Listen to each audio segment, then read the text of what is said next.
Hello दोस्तों, राधे कृष्णा। कैसे हैं आप सब? भगवान करे आप पर उनकी कृपा बनी रहे।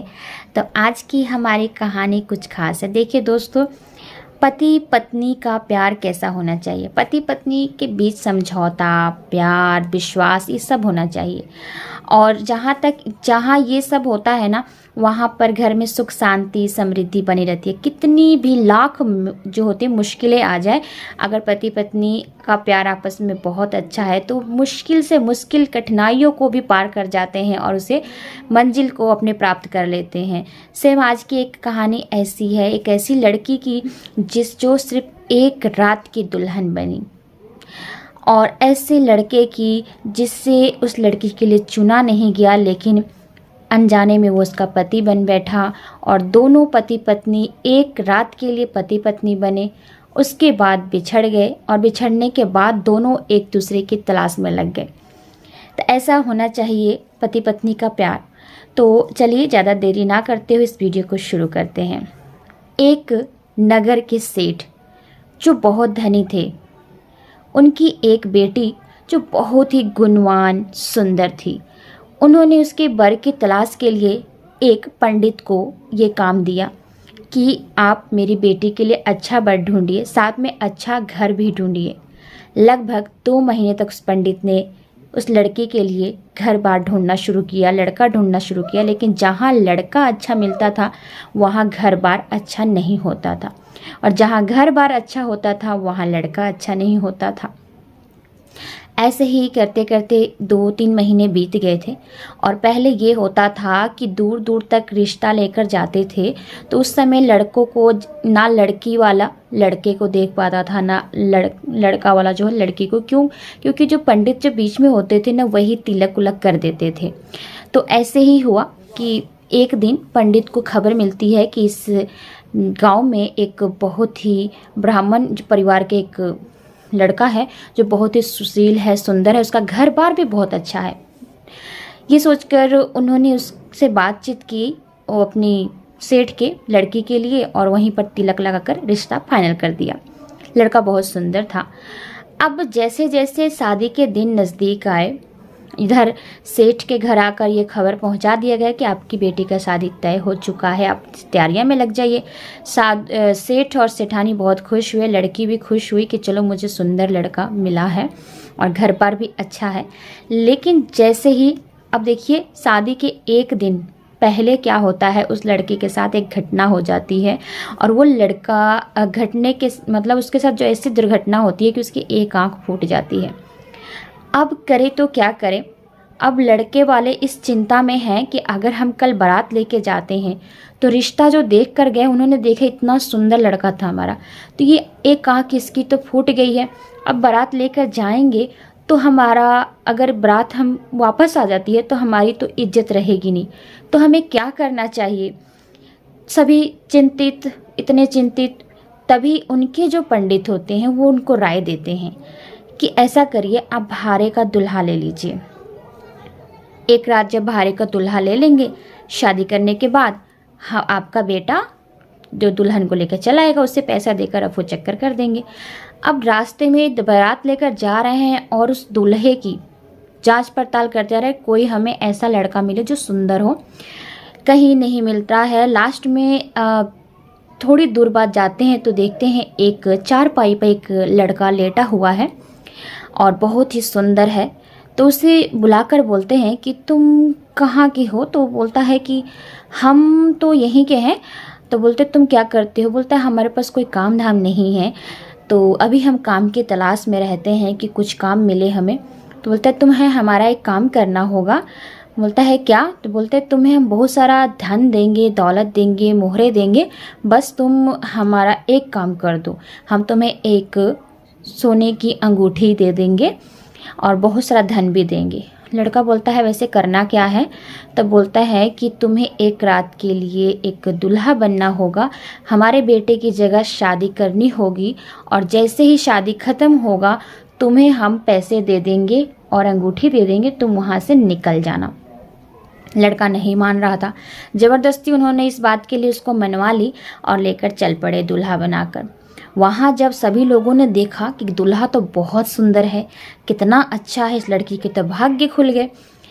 शादी उदी हो गई, लेकिन लड़का बहुत कतरा रहा था इस बात से कि मैं सोच रहा था कि मैंने इस लड़की के साथ तो अच्छा किया नहीं, शादी तो कर ली है, अब क्या होगा, अगर मैं इसे छोड़कर जा रहा हूँ तो इसकी कितनी, अगर पता नहीं कैसे रहेगी कैसे नहीं, बदनामी कितनी होगी।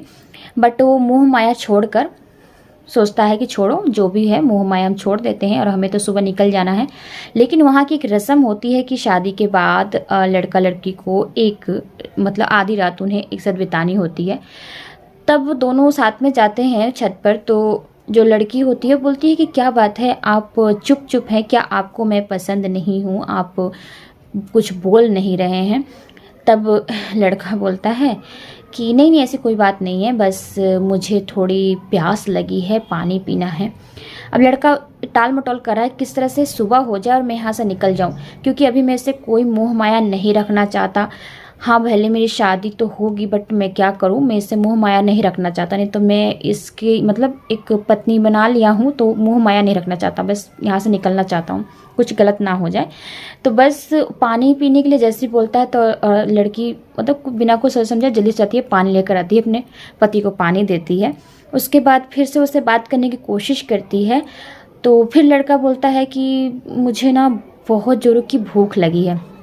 अब लड़की ने सोचा कि मेरे पति ने मुझसे खाना मांगा है तो मैं इनको खाना तो ज़रूर खिलाऊंगी, और बहुत जल्दी दौड़कर जाती है खाने का इंतज़ाम करने के लिए। वहाँ पर लकड़ी उकड़ी जो होती है जलने के लिए, उससे जलाने के लिए कुछ चाहिए। अब वो सोचती है कि मैं इसे जलाऊँ कैसे। वो क्या करती है, अपने साड़ी के पल्लू को फाड़ फाड़ कर आग जला देती है और उसके लिए चावल बड़े प्रेम से पका देती है। वो चावल लेकर आती है, कहती है ये लीजिए आप चावल खा लीजिए। अब वो धीरे धीरे चावल खा रहा है। अब उसे कुछ शक हो रहा है लड़की को कि आखिर बात क्या है, ये मुझसे बात करने से कतरा क्यों रहे हैं। फिर बहुत कोशिश करती है, बोलती है कि आप मुझे सच सच बताइए, आप मुझसे दूर भागना चाहते हैं, कोई तो बात है। लड़का बोलता नहीं ऐसे कोई बात नहीं है। फिर धीरे धीरे वापस में खाना खाते हैं और बातचीत शुरू हो जाती है। एक रात जो होती है उनकी आधी रात जो है कट जाती है। सुबह होते ही उसकी दुल्हा की आँख खुलती है और फटाफट से वो वहाँ से निकल जाता है, बाराती के साथ जाकर मिल जाता है। बाराती वाले उसे सोने की अंगूठी और धन देकर उसे रफू चक्कर कर देते हैं और उसके बाद जो उनका बेटा होता है उसे दुल्हा बना देते हैं। अब विदाई का समय आ जाता है। तो विदाई के समय अब लड़का वहाँ से जा रहा है, लेकिन सोचते जा रहा है कि पता नहीं मैंने तो इसे भले एक रात के लिए, लेकिन इसको पत्नी बनाया था, अब ये कैसे रहेगी, कहाँ रहेगी, इसकी चिंता हो रही है उसे। और उधर लड़की अब पालकी में बैठी है, अब ससुराल के लिए निकल पड़ी है। पालकी एक जगह रुकती है, तभी जो उसका नकली दूल्हा होता है, जो एक आँख फोड़ने वाला, जो उसका आँख फूटा होता है, वो दूल्हा आता है और पालकी के जो पर्दा होता है हटाकर बोलता है कि प्यारी अगर तुम्हें प्यास लगी हो तो मुझे बोल देना, मैं आपको पानी दे दूँगा। ये देखते हुए सोचने लगती है, चौंक जाती है कि ये कौन है, एक आँख फोड़ा हुआ इसका है और ये है कौन, ऐसे मुझे प्यारी क्यों बोलेगा, और मेरे पति मेरी प्यारी बोल सकते हैं, ये कौन है। तभी उसके पालकी में एक उसकी छोटी ननद बैठी होती है, जो लड़का जिससे शादी होने वाली थी उसकी बहन बैठी होती है। तो उससे बहन से पूछती है कि क्या आप मुझे बता सकते हैं ये कौन है। अब लड़की को पता नहीं रहता है कि ये सब चीज़ वो छुपा कर करते हैं, इसलिए उसने सारा भांडा जो अपनी भाभी के आगे फोड़ दिया कि भाभी ये ही तो भैया है मेरे, जिससे आपकी शादी का रिश्ता तय हुआ था। एक दुर्घटना में इनकी आंख फूट जाती है, जिससे इनको हटाकर एक दूल्हा बनाया गया था, भाड़े का दूल्हा। अब उससे शादी हुई आपकी, लेकिन अब हम आपको दुल्हन बना के ले जा रहे हैं। ये सुनते वो चौंक जाती है और सोचने लगती है ये कैसे हो सकता है, मेरी जिससे शादी हुई है वही मेरे पति है, ये हो ही नहीं सकता। अब वो इस चीज़ को मानने से बिल्कुल इनकार करती है और अब बोलती है कि पालकी वाले से बोलती है, अपने ननद से बोलती है कि कृपया आप इन पालकी वालों को बोलिए कि ये थोड़ा रुक जाए, मुझे कुछ काम है, मेरा पेट में बहुत ज़्यादा दर्द हो रहा है। तब उसके पालकी वाले को बोलती है उसके ननद, तो उसे पालकी जो है एक जंगल में उतार देते हैं, रख देते हैं और उसके बाद बोलते हैं कि ठीक है आप बोलिए, जाइए, आपको जब पेट दर्द करे। तो वो लोटा लेती है, अपने ननद के साथ चल पड़ती है जंगल में। वहाँ पे ननद को एक साइड में बैठा देती है और खुद जंगल की तरफ निकल जाती है। भागते भागते भागते बहुत दूर चली जाती है। इधर खबर फैल जाती है कि दुल्हन भाग चुकी है। बाराती लोग मुंह बनाकर घर को चले जाते हैं, उनकी कोई इज्जत नहीं रहती है। अब ये दुल्हन जो है भागते भागते जाए तो जाए कहाँ, इसलिए एक जगह पे जाके बेहोश पड़ जाती है, थक जाती है। वहाँ पर एक साधु आते हैं, वो उसे उठा कर ले जाते हैं अपने आश्रम में, पानी के छींटे मारते हैं और बोलते हैं बेटी क्या हुआ, तुम ऐसे मूर्छित क्यों पड़ी थी। तब बेटी बताती है कि मेरे साथ मतलब मेरा कोई है नहीं यहाँ, इसलिए मैं ऐसे मूर्छित पड़ी थी। बोलते हैं ठीक है, आज से तुम मेरी बेटी बन के रहो, मेरे घर में रहो, आराम से रहो, निश्चिंत होकर रहो। बोलती है ठीक है। अब निश्चिंत होकर अपने घर में रहने लगती है। ठीक है, तो वहाँ पर साधु की सेवा करती है, खाना बनाती है, लकड़ियाँ इकट्ठे करती है, वहीं पर रहने लगती है और अपने पति का इंतजार करने लगती है, उसे ढूंढने की कोशिश करती है। इधर बेचारा जो लड़का होता है, अब वो करे तो करे क्या, रास्ते में जा रहा है और यही चीज़ सोच रहा है कि मैं जो मेरी एक रात की पत्नी बनी थी वो आखिर किस हालात में होगी, कैसे होगी, कुछ समझ में नहीं आ रहा कैसे होगी। फिर उसने आगे जाके जा रहा था तो देखा एक शिकारी ने एक चिड़िया को दबोच रखा हुआ है और चिड़िया छटपटा रही है। तब वो उसे बहुत दया आती है, वो बोलता है शिकारी भैया इस चिड़िया को छोड़ दीजिए। बोलता है कि चिड़िया को क्यों छोड़ूं, मेरा शिकार है, मैं इसे लेके जाऊंगा। अब बोलती है, तभी चिड़िया उसे देख रही होती है कि कैसे मेरी जान के लिए बोल रहा है। तब वो बोलते हैं कि तुम्हें क्या चाहिए। बोलते हैं मैं इसे बेच कर खा कर कुछ पैसे कमा लूँगा। बोले ठीक है, मैं तुम्हें एक सोने की रिंग देता हूँ, तुम इस चिड़िया की जान बख्श दो। ये सोचता है शिकारी कि सोने के रिंग में तो कितनी सारी चिड़िया आ जाएंगी, क्यों ना मैं इसे दे देता हूँ। उसने चिड़िया को आज़ाद कर दिया और सोने की रिंग लेकर वहाँ से चला जाता है। चिड़िया जाकर अपनी फैमिली को बताती है कि कैसे मुझे शिकारी से मुझे उस इंसान ने आज़ाद करवाया। तब कहते हैं फैमिली वाले, तू तो बड़ी निर्लज है, तेरी जान बचाई और तू उसे धन्यवाद भी नहीं की और चली आई। अब तू यहाँ से निकल और उसके साथ जा, तुझे कैसे उसका धन्यवाद करना है ये तू जान, जा उसकी हेल्प कर, मदद कर। अब वो चिड़िया एक लड़की का रूप धारण करती है और उसके साथ चल देती है। बोलती है कि सुनिए, मैं आपसे शादी करना चाहती हूँ।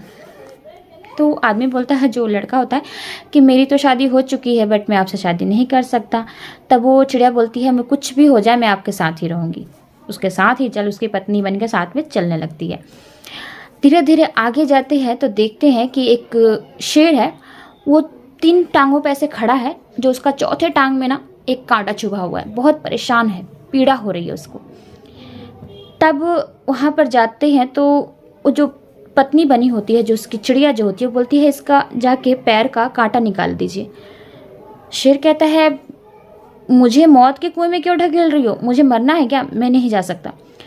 तभी वो बोलती है कि नहीं, आप चिंता मत करिए, उसके पैर में कांटे चुभे हैं इसलिए वो गिड़गिड़ा रहा है, जाइए उसकी मदद करिए।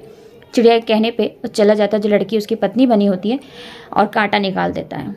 अब शेर उनकी तरफ देखता है, सोचता है इसने मेरी मदद की तो मुझे भी इसकी मदद करनी चाहिए। अब शेर एक घोड़े के रूप में परिवर्तित हो जाता है और उसके सामने के खड़ा हो जाता है। अब देखिए उसकी किस्मत कैसे बदलना शुरू हो जाती है। तब जो लड़का होता है घोड़े पर सवार होता है और लड़की जो चिड़िया जो बनी होती है उसको बिठाता है और आगे की तरफ निकलता है। आगे जाता है तो देखता है एक सांप ने एक मेढक को पकड़ रखा है। वो बोलता है, सांप भैया छोड़ दो इसको। तो बोलता है कि क्यों छोड़ूं। बोलता है कि ठीक है, तुमको क्या चाहिए। बोलता है मुझे तो भूख लगी है, मांस खाना है। तो कहता है ठीक है। वो अपने हाथ से काट कर थोड़ा सा मांस उस सांप को दे देता है। बोलता है मेढक को छोड़ दो। अब ये मेढक और सांप दोनों देखते हैं कि कैसे इसने अपने शरीर का मांस काट कर हमको दे दिया इस जान बचाने के लिए, तो हमें भी कुछ करना चाहिए। अब जो है मेढक जो होता है और जो सांप तेगा और जो देखते हैं जैसे जब हम तांगा जैसे घड़ों के हाँकते होते हैं तो उसको हाँकने के लिए एक रस्सी जो यूज़ किया जाता है उसमें वो परिवर्तित हो जाते हैं दोनों और उसके हाथों में चले जाते हैं अब उसकी हेल्प करने के लिए। अब देखिए उस बहुत ही अच्छी तरह से वो बदल गया। अब आगे की कहानी है कि एक दूसरे नगर की एक रानी होती हैं जिनके पति का देहांत हो जाता है और उसने मतलब चारों तरफ ढिंढोरा पिटवाया था कि रास्ते पर पड़ा कोई भी, रात को 12 बजे रास्ते पर कोई भी इंसान है ना, उसे उठाकर लाओ और हमारे राज्य का राजा बना दो, राज्य का राजा बना दो। अब ये बात हुई तब वो बोलते हैं कि ठीक है। सभी लोग ढिंढोरा पीटते हैं, घूमते हैं, देखते हैं। तभी वो देखते हैं कि लड़का रास्ते पे सोया हुआ है, उसे उठाकर ले जाते हैं और रानी के पास ले जाते हैं। तो रानी कहती है कि मेरे पति का देहांत हो गया है, बट मैं आपसे शादी नहीं करूँगी, लेकिन मैं चाहती हूँ कि आप इस राज्य को संभालें, राज सिंहासन को संभालें। उसकी देखिए किस्मत कितनी बदल गई। अब ये लड़की जो चिड़िया बनी थी, उसने अब भगवान से वरदान मांगा कि मुझे 12 साल तक लड़की बना दीजिए। अब उसने सोचा 12 साल तो मैं इनके साथ रहूँगी तो अच्छे से रह जाऊँगी और अच्छे से इनको दे होकर जाऊँगी सब कुछ। अब 12 साल तक उनकी पत्नी बनी, 12 साल तक पत्नी बनी। 12 साल में उन दोनों से एक बच्चा हुआ, जो बच्चे को उन्होंने उस राज्य का, जो राज्य संभाल रहे थे वहाँ का उत्तराधिकारी बनाना चाहा। ये बात मंत्रियों को पसंद नहीं आ रहा था कि हमारा राजा चला गया, कहाँ से आके बन गया राजा, और साथ में इसका एक बच्चा भी हो गया। अब सभी रात को मारने के लिए उसको रूम में चले गए, उसके कमरे में।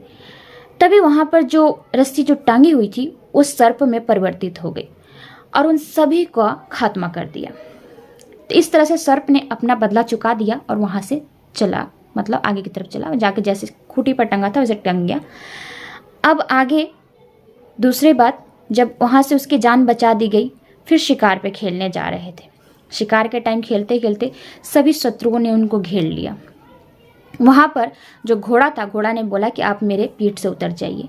पीठ से उतरते हैं तब वो घोड़ा जो है शेर में परिवर्तित हो जाता है और सभी का खात्मा कर देता है। वहाँ पर शेर ने भी अपनी जो है बदला चुका दिया, फिर से घोड़ा में बन गया और फिर से वो लोग आगे की तरफ चले गए। अब 12 साल का अंतिम 2 दिन रह गया था, तब चिड़िया को एहसास हुआ कि अब तो मेरा जाने का दिन आ रहा है, तो अब मेरे बिना ये कैसे रहेंगे और कैसे इनका ध्यान कौन रखेगा, मुझे कुछ करना चाहिए। तब उन्हें याद आता है कि इन्होंने कहा था मेरी एक पत्नी है जो एक रात के लिए मुझे मिली थी, फिर मिली नहीं। तो जाके फिर से पूछती है कि आपने मुझे बताया था कि आपकी एक पत्नी है जो अभी आपसे मिली नहीं, क्या बात है, तो मुझे उसके बारे में बताइए। तो वो बताती है कि एक रात के लिए हम लोग मिले थे, मैं भारे का जैसे जितनी कहानी थी सब बता देता, सुना देता से। अब चिड़िया उड़ पड़ी खोज में। तभी वो देखती एक साधु की कुटिया है जहाँ पे एक लड़की बैठकर रो रही है और बोल रही है कि आप कब आओगे, एक रात के लिए मुझे दुल्हन बनाकर छोड़ कर चले गए। अब उस चिड़िया को समझ आता था कि यही उसकी पत्नी है। फिर वो जाती है अपने पति के पास, सारा रात को ऐसे सो जाती है। सुबह कहती है अपने पति से कि चलिए मैं आपको कुछ दिखाने जाती हूँ। बुला कर लेके जाती है और बोलती है यही लड़की आपकी पत्नी है, यकीन नहीं होता तो आप उससे मिलिए और बात करिए। दोनों आपस में बात करते हैं, पता चल जाता है कि वही एक रात के पति पत्नी जो थे, फिर से वो मिल जाते हैं। बहुत खुश होता है पति मिलकर। उसके बाद जो चिड़िया होती है बोलती है आज मेरा अंतिम दिन था, मैं यहाँ से जा रही हूँ, जो ये लड़का जो बच्चा है इसे आप अपने पास रखिए, मेरा दिन पूरा हो गया, क्योंकि आपने मेरी जान बचाई थी, उसके लिए मैंने 12 साल रहकर आपके साथ और आपका सेवा किया, जिससे मेरा कर्ज उतर गया। घोड़ा जो बना था शेर में परिवर्तित हो गया और जो मेढक और सर्प भी अपने रूप में आ गए और सभी अपने अपने रास्ते जाने लगे। बहुत कुछ उन्होंने दे दिया। जो राज्य था, जो राज्य की रानी थी, जो मेन रानी, उसने उनके बच्चे को उत्तराधिकारी बनाया और उन दोनों को राज्य सौंप कर वो भी अपने मतलब दूसरी जगह चली गई वहाँ से। अब इस लड़के को सब कुछ मिल गया। तो देखिए पति पत्नी का प्यार ऐसा था जो हार कर भी जीत गए और बहुत कुछ उन्होंने ले लिया, हासिल कर लिया। तो आज की कहानी आप सबको कैसी लगी है कमेंट बॉक्स में ज़रूर बताइएगा। और ऐसी वीडियो के लिए, ऐसी स्टोरी के लिए, कोटेशन के लिए, स्पीच के लिए हमारे चैनल को सब्सक्राइब करके बेल आइकन दबाकर राधे कृष्णा जरूर लिखिएगा। जय श्री राधे कृष्णा।